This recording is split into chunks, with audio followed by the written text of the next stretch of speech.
Hey guys, here's a few tips when considering the wall-mounted TV. I'm Paul from Contact Renovation and Custom Homes. Welcome to the Art of Renovation. So here we have the wall-mounted TV.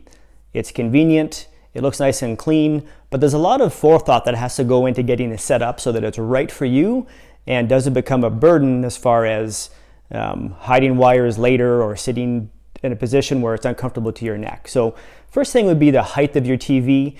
That is all dictated by how close you plan to sit to the TV with your furniture. So you have to have your furniture plan in place first. From there, there'll be some set standard heights based on proximity to TV.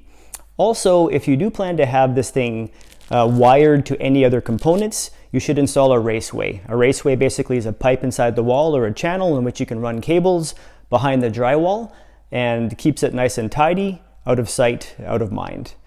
One thing too to consider is what kind of bracket you're going to use to mount your TV. This is a standard flat wall mounted bracket, but you can get them now where they're on an arm, where they can totally swing out, they can tilt, and can then be visible from different parts of the room. So you need to consider what kind of bracket you want, and then factor in the size of your TV to which bracket you might need.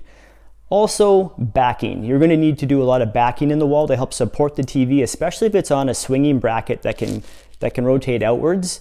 You need to make sure that that leverage can be supported and the weight of that TV. So this is best accomplished during your renovation where the wall can be opened up.